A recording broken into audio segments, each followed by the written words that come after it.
call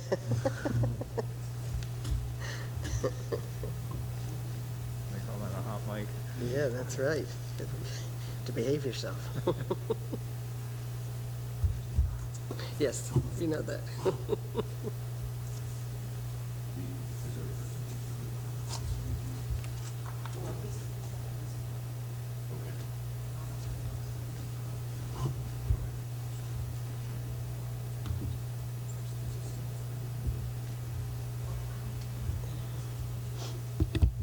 Good morning, everyone. Morning. We have one wonderful guest here this morning, and thank you for your patience in getting set up. At this point, could we have a roll call, please?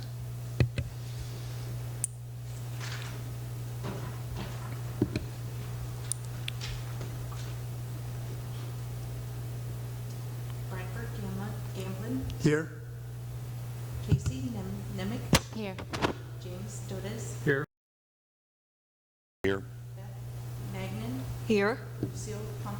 Here. Thank you. And if I may ask all to stand for the Pledge of Allegiance.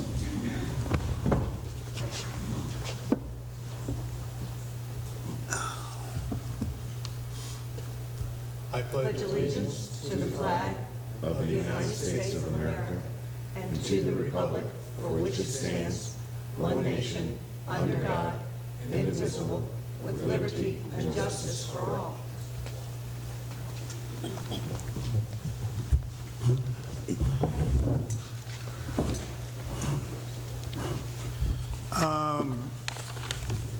When is our next meeting? Do we have a date set? Not on the front page of the agenda.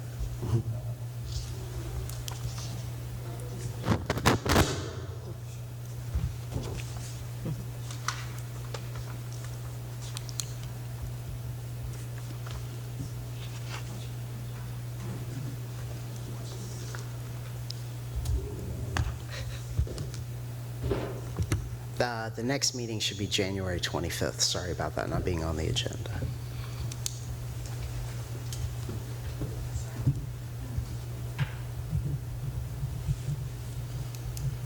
Okay, the next meeting will be January 23rd, 2024, here at the usual time, 9 o'clock in the morning.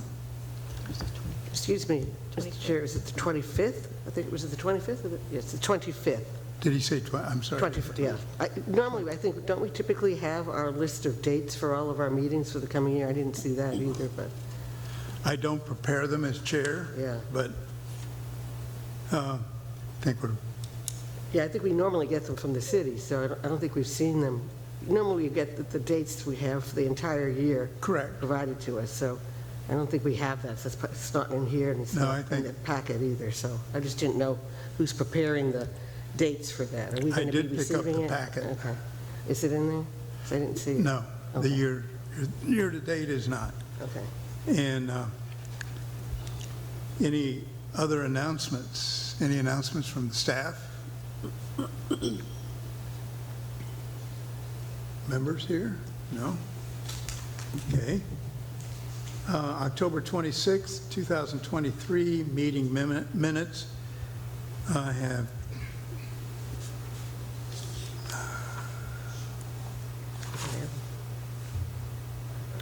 I guess I did, no? I don't believe they were in the packet. I don't believe they are either. Hey, it's been a season, folks. So, Do we know the reason? Is there a delay, or we're not put together? What's happening with the meeting minutes? We never got them for October. The meeting minutes, I apologize for that. They'll be sent out after this meeting for the next two agendas, I believe, that need to be approved. okay, excellent, thank you. Any comments from the public? I only see one public, so, Kelly. I have a request. And let me see if I can get referred to it directly. That we,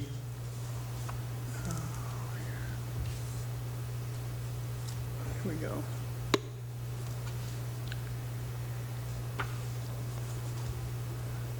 Move the request for the, our president of the Murals Group Society to now, ahead of the certificates of appropriateness due to busy agenda.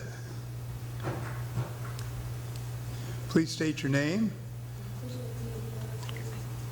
Do we need to swear in?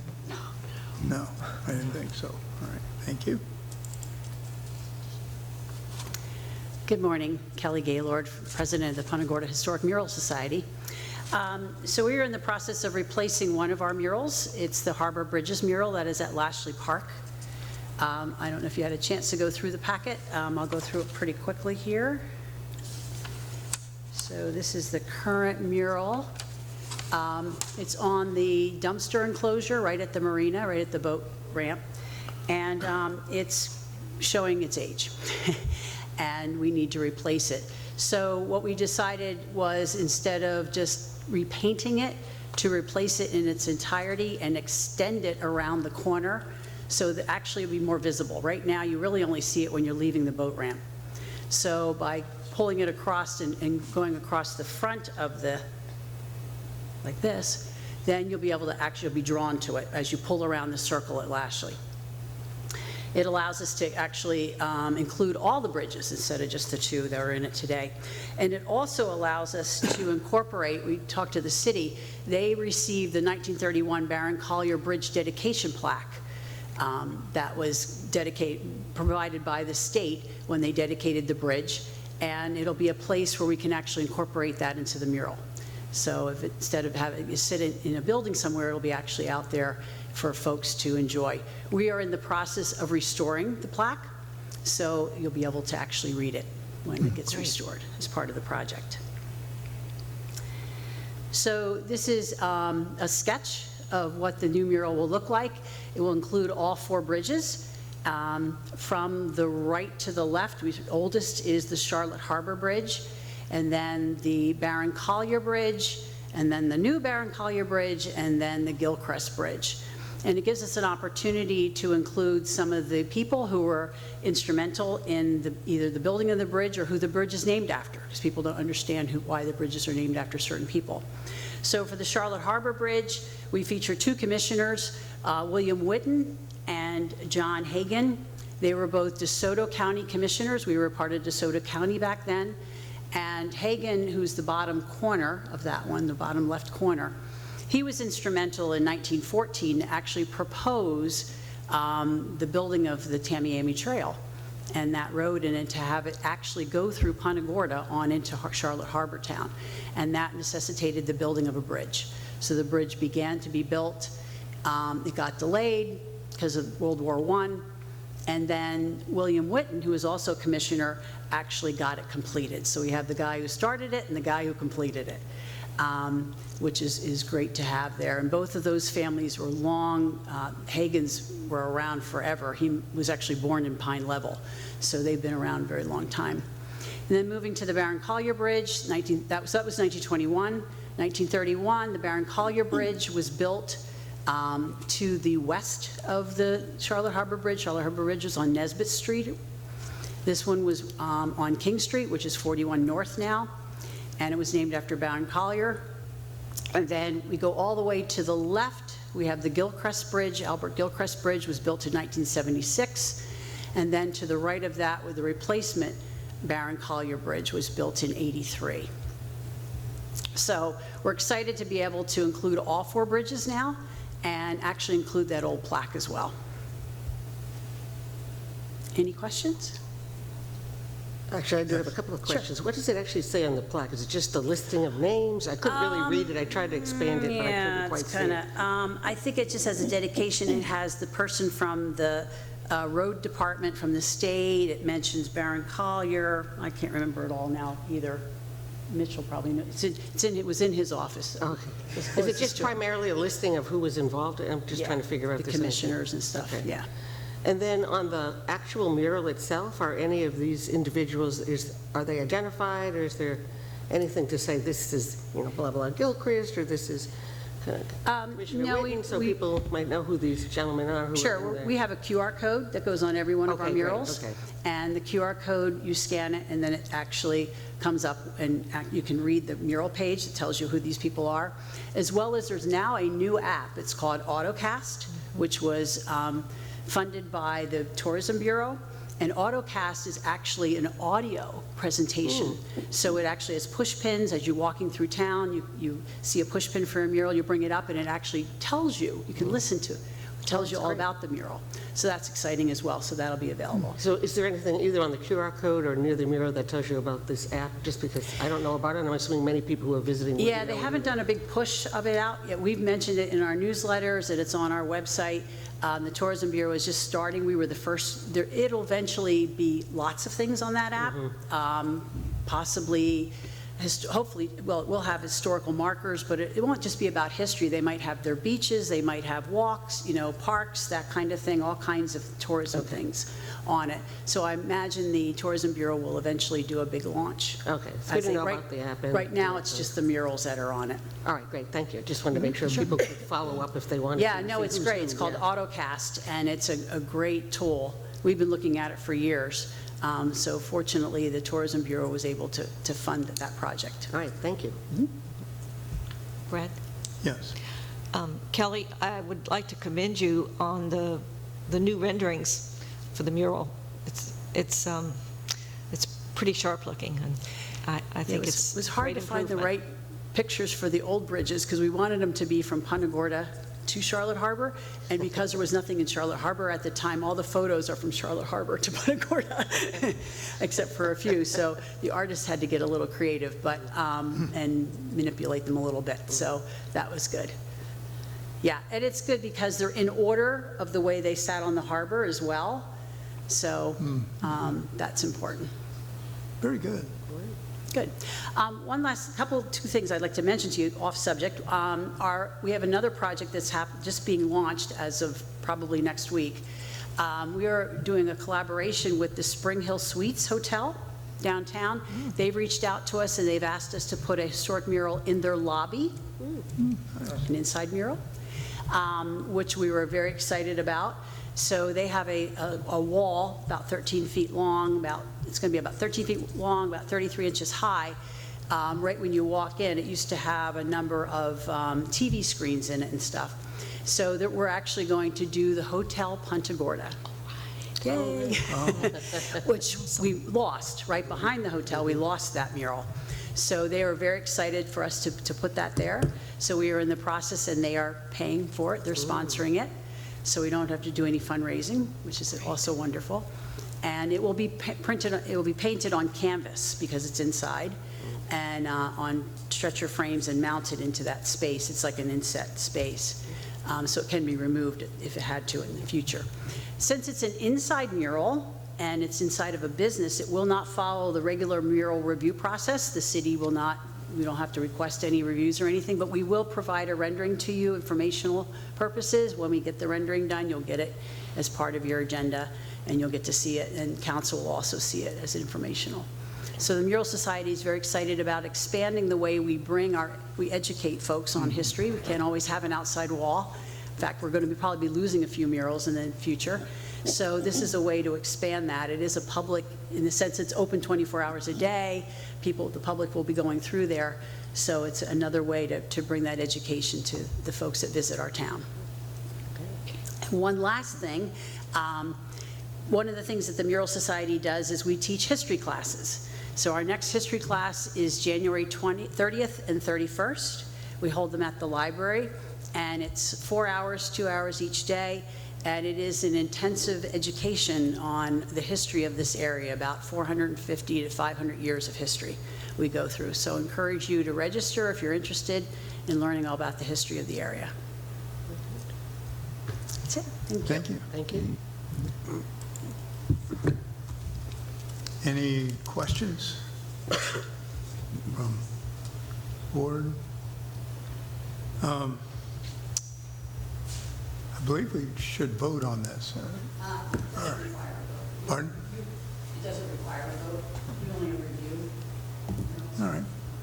Hi, Brittany Metzler, for the record. So no, that was information only. Very good. Yep. Okay, so speaking of information onlys, we have 9 of them today, and I'm going to try to run through them as quickly as possible. And what? Okay, there we go. And if you have any questions, just feel free to stop me. Okay, so the first CA 58, 2023, is 426 Harvey Street. It's a roof application. The applicant proposed to replace the flat roof portion of the roof located at the rear of the structure with like same material. It was ripped off in Hurricane Ian. CA 59, 2023, 902 Elizabeth Street. The applicant proposed to install a metal roof on the primary structure with the exception of the flat roof portion, so the highlighted areas there. CA 60, 2023, is 224 Gill Street. The applicant proposed to repair the primary structure's chimney and portion of the roof damaged during Hurricane Ian to its pre-Ian condition. CA 61, 2023, 502 West Marion Ave. The applicant proposed to remove and replace the existing metal roof with like same material for the primary structure. CA 62, 2023, 509 West Retta Esplanade. The applicant proposed to replace and install 19 windows and 3 exterior doors of the primary structure with windows and doors identical in style to those existing. I think those are supposed to be impact rated. That's why they were replaced. CA 63, 2023, 409 East Helen Avenue. The applicant proposed to remove the existing asphalt shingle roof and replace it with metal roofing material for the entire roof of the primary structure. CA 64, 2023, 357 West Marion Avenue. The applicant proposed to install white membrane roof material on the flat roof portion of the primary structure, so you won't be able to see it from the right-of-way. CA 66, 2023, 509 Carmelita Street. The applicant proposed to remove and replace the existing shingle roof with like same material on the gable roof portion of the primary structure. CA 67, 321 West Retta Esplanade. The applicant proposed to remove and replace the existing decking and framing at the front entryway fronting West Retta Esplanade. The new composite boards will match those that connect to the outdoor dining in the back. And that's it, we did it. Any questions? No? Actually, Mr. Chairman, I have a question. Sure. When these are information only, can we just make a motion to accept them into the record and waive the hearing all this, or what? I don't know what the official rule would be. My opinion would be we should probably, how long did it take to Well, read them off and read them into the record and follow the procedure? Just probably less than 5 minutes. And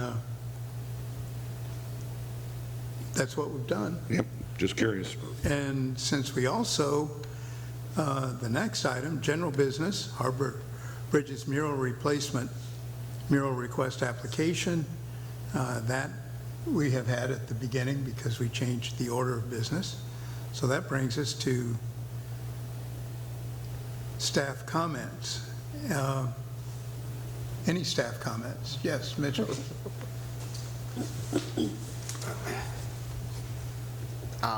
So just to, for the record, Mitchell Austin, Urban Design,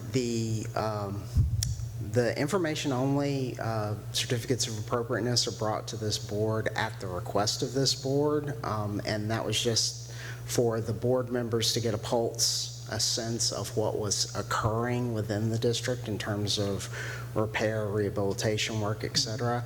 As we move forward into the newly adopted code, which should come into effect sometime this spring, that code does require more activity from the board in terms of making decision on major rehabilitations. As you see in the certificates of appropriateness today, lots of work happening out there, but most of it's fairly minor hurricane repair stuff. But occasionally we do get, people putting major additions or doing a complete rehabilitation of an existing historic structure, and those would then be reviewed by the board with board action. So things are about to start changing again as far as that goes, and we can certainly reevaluate at that point as to how the board wants to address these sort of minor repair things that are occurring, and whether or not you want to hear those, but it's entirely, staff presents them at the board's pleasure.